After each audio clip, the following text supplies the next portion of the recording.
Hello everyone, मैं आज आपके सामने एक और वीडियो के साथ हाजिर हूँ and the topic which we had started in our earlier classes was human resource and we read about human resource. Now today's main topic is population distribution. Population distribution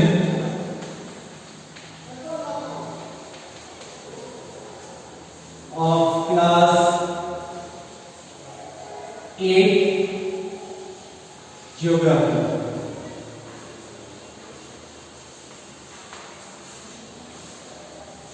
So population distribution, when we talk about distribution, population distribution, that means we have to decide that this particular unit area, say for example this is 1 square kilometer, for example. What we have to calculate in population distribution is that how many people live in this particular area. So if we define population distribution, simply means population density, population density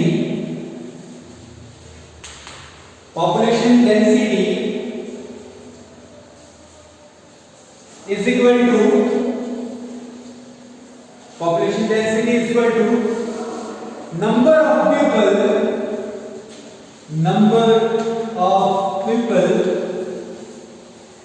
living in a unit area. Okay, so if you have to calculate the population density of a particular area or a particular country, what we have to do is, first of all we should know how much area that geographical area, कितना area वो है. Say for example मैं लेता हूँ 100 square kilometre से मेरा area जिसकी मुझे पॉपुलेशन डेंसिटी ढूंढनी है. तो मैं क्या करूंगा, नंबर ऑफ पीपल लिविंग उस पर्टिकुलर एरिया में कितने लोग रह रहे हैं, टोटल पॉपुलेशन ले लो और डिवाइड कर दो उसके साथ and you will get the उस पर्टिकुलर प्लेस की डेंसिटी कितनी है. ठीक है. सो आज जो पूरे बोर्ड की average density, average population density जो है, पॉपुलेशन डेंसिटी आज प्रेजेंट टाइम में पॉपुलेशन डेंसिटी इज 51%, 51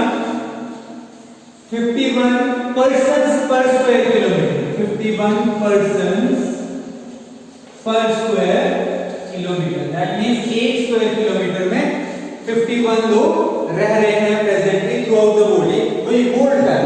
अब इसी तरीके से आप नेशनल लेवल का भी ढूंढ सकते हैं, स्टेट लेवल का भी ढूंढ सकते हैं, अपने डिस्ट्रिक्ट का ढूंढ सकते हैं, अपने पर्टिकुलर एरिया का ढूंढ सकते हैं. यह आ गया पॉपुलेशन डेंसिटी. तो पॉपुलेशन डेंसिटी के बाद नेक्स्ट जो चीज हमने डिसाइड करनी है या नेक्स्ट जो चीज हमने डिस्कस करनी है कि कौन कौन से ऐसे फैक्टर्स हैं जो डिसाइड करते हैं एक पर्टिकुलर एरिया में आबादी का घनत्व, कहते हैं इसको हिंदी में घनत्व. स्पेलिंग आई हो, ठीक हो मेरी, घनत्व कहते हैं पॉपुलेशन डेंसिटी. सो कौन से फैक्टर्स होते हैं कि कुछ एरिया अनइवन डिस्ट्रीब्यूशन पॉपुलेशन की क्यों रहती है, उसकी कुछ प्राइमरी फैक्टर्स होते हैं जो हमने आज डिस्कस करने हैं. सो मेन टॉपिक पे आते हैं. Main topic factors affecting distribution of population. Factors affecting distribution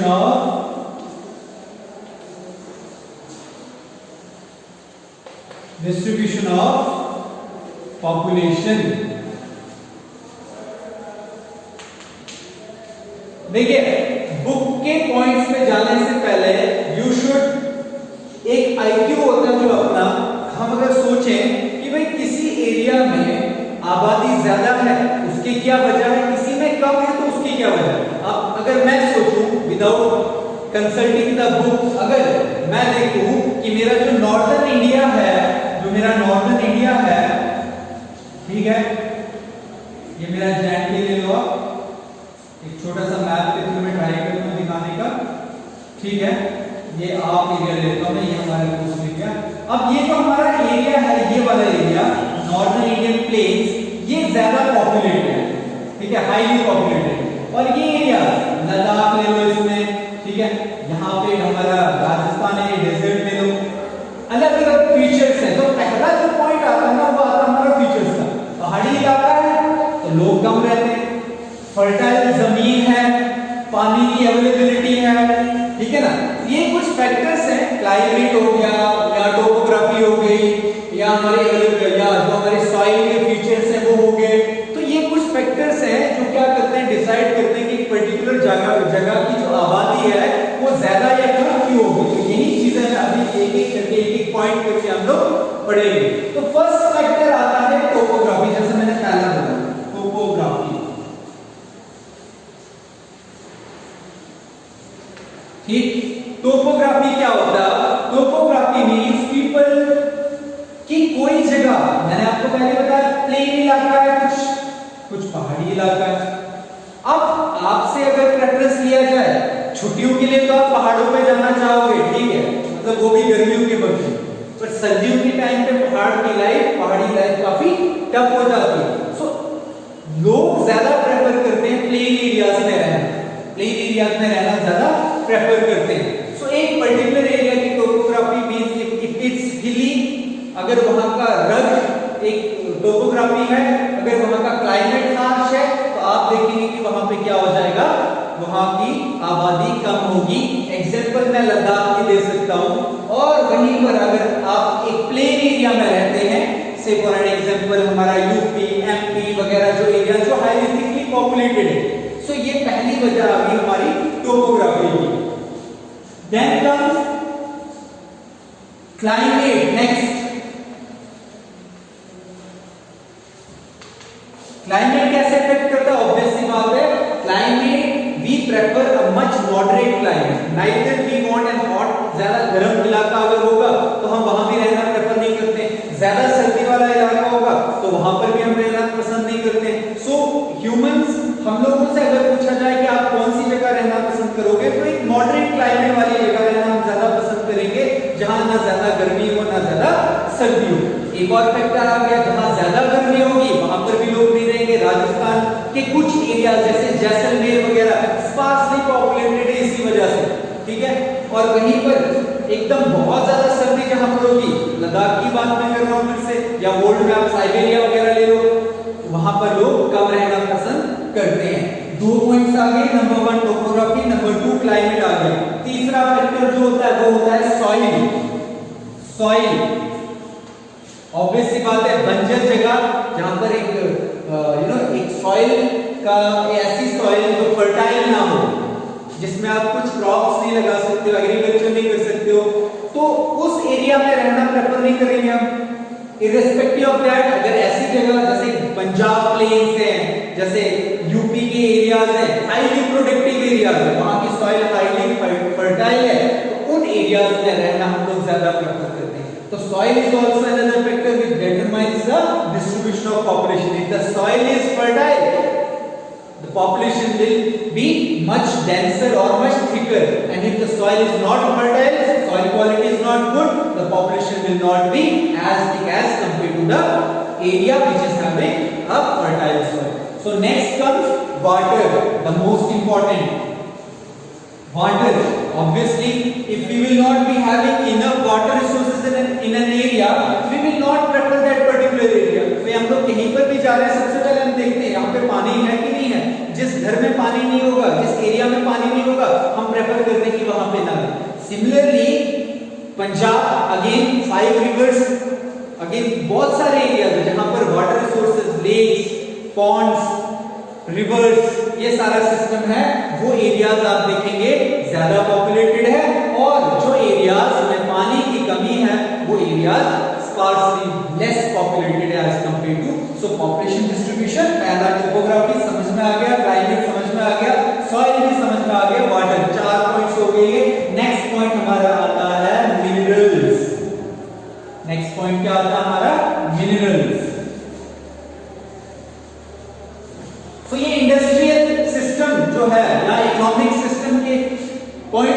बहुत इंपॉर्टेंट। एक आम बंदे को मिनरल से उतना कुछ लेना देना नहीं है, वो तो ठीक है नहीं, बट अगर हम एक ब्रॉडर स्केल में देखें, एक ब्रॉडर स्केल में वैसे एरियाज जहां पर मिनरल्स की अवेलेबिलिटी ज्यादा है वहां पर ज्यादा सेटलमेंट्स है, ज्यादा इंडस्ट्रीज है, ज्यादा एमएनसीज है, ज्यादा बिजनेस हब बन जाता है वो एरिया, और उसी वजह से बिजनेस हब की वजह से लोग शिफ्ट हो जाते हैं कहां पर, उन एरियाज पर, उस एरिया को ज्यादा पॉपुलेटेड कर देते हैं एज कंपेयर टू वो एरिया जहां पर मिनरल डिपॉजिट्स कम है, वहां पर बड़ी बड़ी एमएनसीज, बड़ी बड़ी इंडस्ट्रीज नहीं होंगी, बड़ी बड़ी फैक्ट्रीज नहीं होंगी, तो लोग वहां पर नहीं रहना चाहेंगे। सो मिनरल्स इस तरीके से डिसाइड होता है एक पर्टिकुलर एरिया की पॉपुलेशन।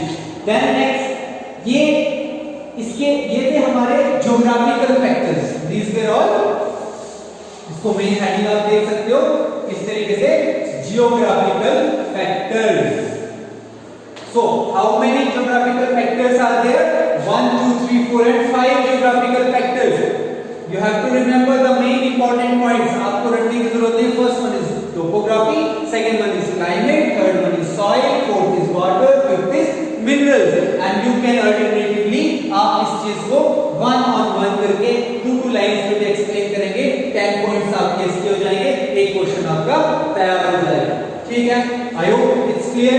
द नेक्स्ट पॉइंट्स जो होते हैं ये तो ज्योग्राफिकल फैक्टर्स थे, अब कुछ हमारे कल्चरल फैक्टर्स होते हैं। Now we will decide number second, cultural factors, social and cultural, social cultural and economic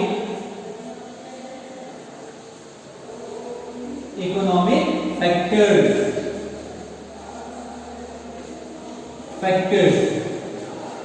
socio culture या सोशल कल्चर, सोशल कल्चरल भी कह सकते हैं, सोशियो कल्चर भी कह सकते हैं, इकोनॉमिक फैक्टर्स क्या क्या होते हैं जिसकी वजह से एक पर्टिकुलर जगह की आबादी जो है वो हम देखेंगे कि घटी है या कम है।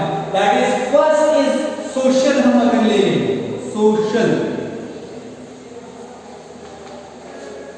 अब फिर से बुक के हट के अगर मैं अपना दिमाग लगाऊं, मैं सोसाइटी देखता हूं, कौन चाहता है कि हम एक ऐसी सोसाइटी में रहें जहां क्राइम ज्यादा हो, जहां पर एटमॉस्फेयर जो हो वो सही ना हो, जहां का एजुकेशन सिस्टम वीक हो, जहां की हेल्थ फैसिलिटीज वीक हो, ये हम लोग नहीं चाहते। सो एक सोसाइटी का एक जो अच्छी अगर सोसाइटी है, means the people living are educated, उसके अलावा हेल्थ स्टैंडर्ड्स अच्छे हैं, एजुकेशन स्टैंडर्ड अच्छा है, हम वैसे सोसाइटी में ज्यादा रहना प्रेफर करते हैं एज कंपेयर टू इसके वाइस वर्सा अगर ऑपोजिट हो। सोशल में सबसे पहले आते हैं बेटर हाउसिंग, अगर इसके अंदर हो, ठीक है, बेटर हाउसिंग, रहने सहने के लिए ठीक ठाक फैसिलिटीज हो, बेटर हाउसिंग के साथ साथ नेक्स्ट हमारा आता है एजुकेशन, जो मैंने पहले बोला, ठीक है, एजुकेशन आ गया, बेटर एजुकेशन जहां पर फैसिलिटीज होगी। उसके बाद नेक्स्ट आता है हेल्थ फैसिलिटीज, मैंने पहले ही बता दिया, ठीक है। तो देखो मैंने पहले जो चीजें बताई मैंने बुक से कंसल्ट नहीं किया, अभी बुक से मैं देख रहा हूं वही पॉइंट्स आ रहे हैं। So just use your common sense, आपको पॉइंट्स वहीं पे आ जाएंगे, और जरूरी नहीं है जो पॉइंट्स आपके बुक में, take out some extra points जो आपको लगता है, put out them in your answer sheet. And ये इनोवेटिव कहां से पॉइंट्स आएंगे, जब आप लोग दिमाग यूज करोगे, खाली बुक से चलते चलोगे तो आप सिर्फ वही पॉइंट्स याद रखोगे। जब आप अपने दिमाग से पॉइंट लाओगे, यू विल सी दैट वही पॉइंट आपकी बुक में भी लिखे हुए, ठीक है। तो मैंने बता दिया सोसाइटी में क्या चीजें बता दी, better housing, education, health standard अच्छा होना चाहिए, एंड देन जिसमें ये तीनों चीजें सही होंगी वहां का पॉपुलेशन ऊपर ज्यादा होगा, जहां पर ये तीनों चीजें खराब होंगी वहां की आबादी कम हो जाएगी। समझ में आ गया? First social factor, then comes cultural factor, then comes cultural factor, CUL, cultural. अब कल्चर कैसे डिसाइड करता है एक पर्टिकुलर जगह की आबादी को?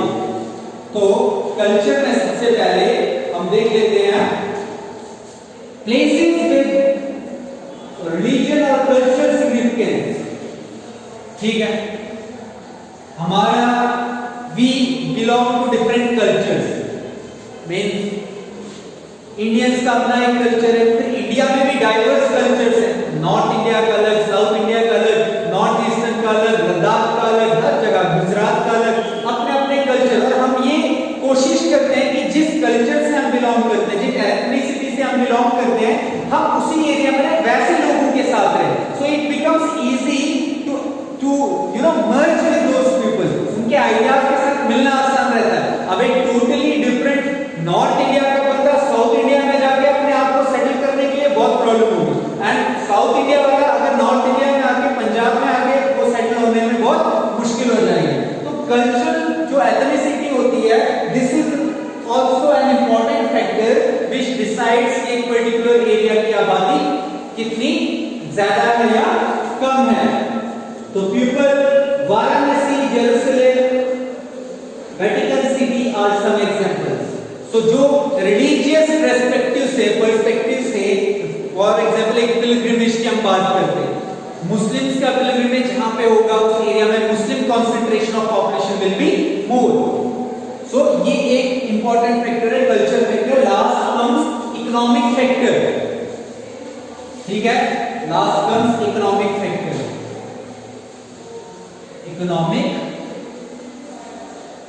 फैक्टर, अब इकोनॉमिक फैक्टर में मैंने पहले बता दिया, economic factor means industrial areas provide employment. अब इकोनॉमिक फैक्टर में रहता है जहां पर बड़ी बड़ी इंडस्ट्रीज, फैक्ट्रीज एस्टेब्लिश होंगी, वहां पर एम्प्लॉयमेंट जनरेशन ज्यादा होगा। एम्प्लॉयमेंट जनरेशन जहां पे ज्यादा होगा वहां पे रूरल एरिया से लोग शिफ्ट करेंगे कहां पे, अर्बन एरिया में। तो वहां का जो पॉपुलेशन क्या हो जाएगा, इंक्रीज हो जाएगा। तो इकोनॉमिक फैक्टर ऑब्वियसली एक फैक्टर है जो डिसाइड करता है। अब आप कंपेयर कर लो, जहां पे बड़ी बड़ी फैक्ट्रीज, इंडस्ट्रीज एस्टेब्लिश हैं, जहां का इकोनॉमिक सिस्टम ज्यादा डेवलप है, वहां पे आबादी भी ज्यादा है, और जहां का इकोनॉमिक सिस्टम कम है, कम डेवलप है, वहां पर आबादी जो है कम है। सो ये था आज जो हमने डिस्कस किया, पॉपुलेशन डिस्ट्रीब्यूशन, ठीक है, और factors affecting the distribution of population. I hope आप लोगों को ये पॉइंट समझ में आए होंगे। नेक्स्ट टॉपिक जो हमारा आएगा नेक्स्ट क्लास में वो होगा पॉपुलेशन चेंज का, ठीक है। पॉपुलेशन चेंज के साथ नेक्स्ट वीडियो में मिलते हैं, तब तक के लिए अपना ख्याल रखें, घर में